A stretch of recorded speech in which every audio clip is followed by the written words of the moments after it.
Howdy, folks, and welcome back to our Fullness series, where we ponder on attitudes for a wholesome and holistic life. As always, it's an immense pleasure to be with you all and walk on this journey together. Haste is one of the great evils of our time. We live rushing from one place to another, always with the feeling that there isn't enough time. This affects our relationships, our work, our spirituality, and even our physical and emotional health.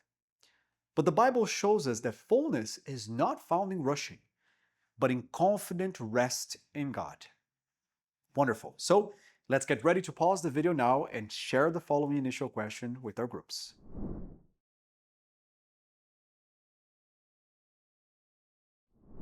Psalm 131 is one of the songs of ascents or pilgrim songs, sung by the people of Israel on their way to Jerusalem for the great religious festivals. It is a short psalm attributed to David, but profound in its message.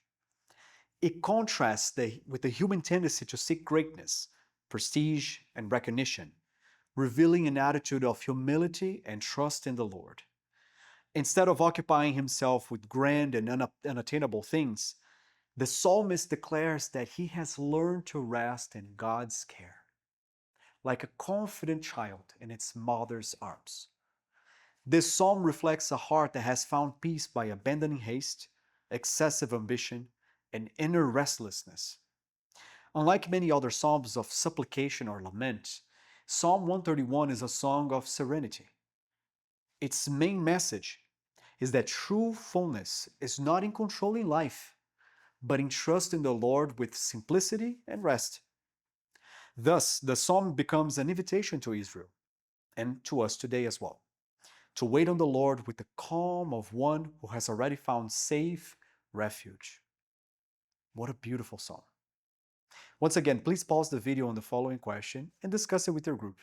See y'all soon.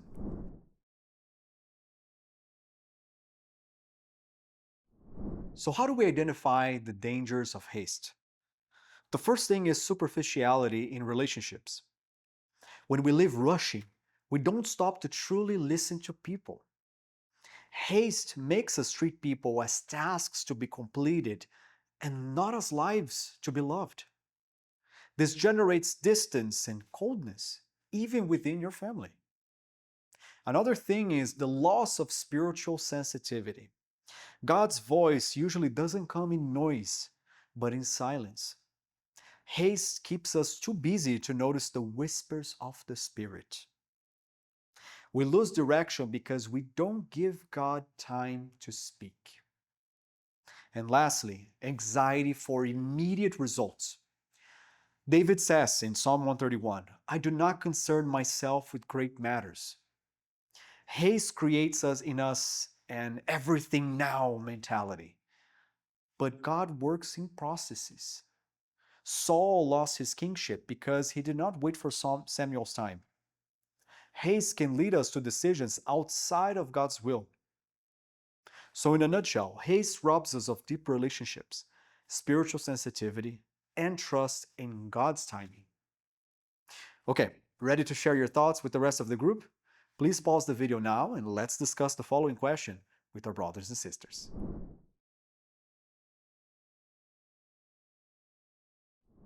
Here are some practical steps to eliminate haste once and for all. First, cultivate times of silence and prayer.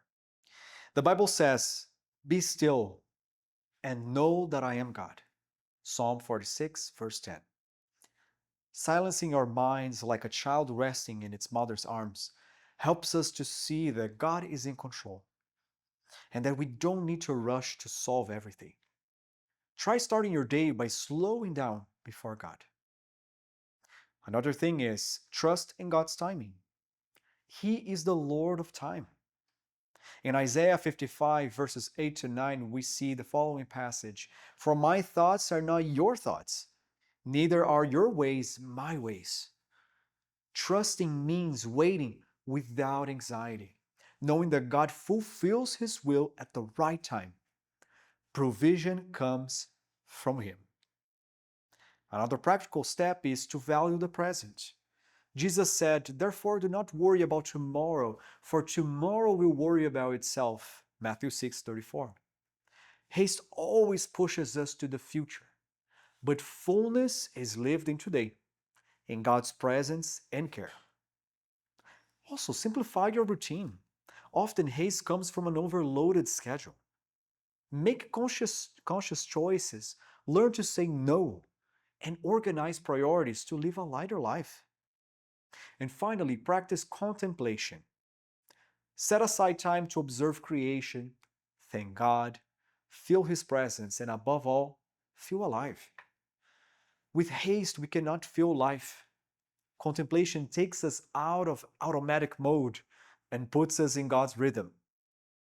So, to summarize, fullness is the fruit of trusting in God's rhythm. He is neither late nor early, but guides our lives at the perfect time. We just need to trust and rest. All right, for the last time, let's pause the video once again and share our thoughts and ideas with our group. See you on a bit.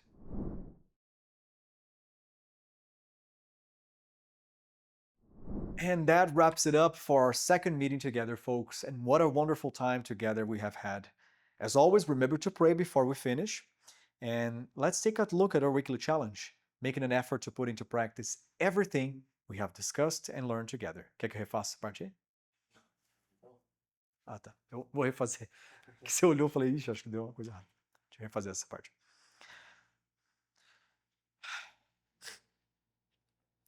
And that wraps it up for our second meeting, folks. And what a wonderful time we have had together.